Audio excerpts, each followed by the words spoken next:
വെളിപ്പാട് പുസ്തകം 13-ാം അധ്യായം 8-ാം വാക്യം. ലോകസ്ഥാപനം മുതൽ അറുക്കപ്പെട്ട കുഞ്ഞാടിൻ്റെ ജീവപുസ്തകത്തിൽ പേരെഴുതിയിട്ടില്ലാത്ത ഭൂവാസികളൊക്കെയും അതിനെ നമസ്കരിക്കും.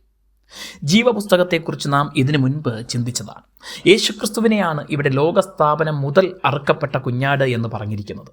ജീവപുസ്തകം ഈ ദൈവ കുഞ്ഞാടിൻ്റേതാണ് എന്നാണ് ഈ വാക്യത്തിൽ കാണുന്നത്.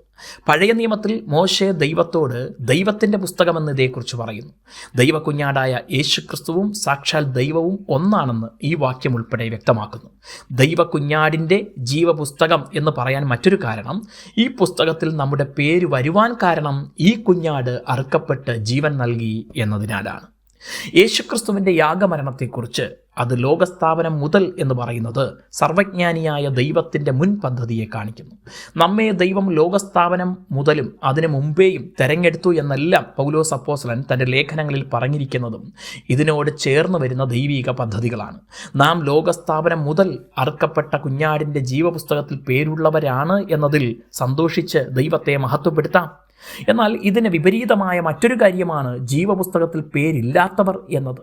അവർ ചെയ്യുന്ന കാര്യം മൃഗത്തെ നമസ്കരിക്കുന്നു എന്നതാണ്. ഈ മൃഗം ഭൂമിയിൽ ഇന്നയോളം കണ്ടിട്ടില്ലാത്ത രൂപസവിശേഷതകളുള്ളതാണ്. എന്നാൽ ഭൂമിയിലെ പല മൃഗങ്ങളുടെ രൂപങ്ങൾ ചേർന്നതുമാണ്.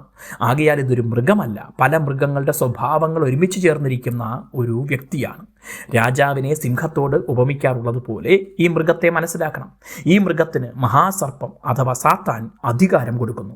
ഈ മൃഗമാണ് അന്ത്യകാലത്ത് വെളിപ്പെടാൻ പോകുന്ന എതിർ ക്രിസ്തു. കുഞ്ഞാടിൻ്റെ ജീവപുസ്തകത്തിൽ പേരില്ലാത്തവരാണ് അതിനെ നമസ്കരിക്കുന്നത്. എന്നാൽ നാം സത്യദൈവത്തെ മാത്രമേ നമസ്കരിച്ച് ആരാധിക്കാവൂ. അവസാന ശ്വാസം വരെയും അതായിരിക്കട്ടെ തീരുമാനം. God bless you.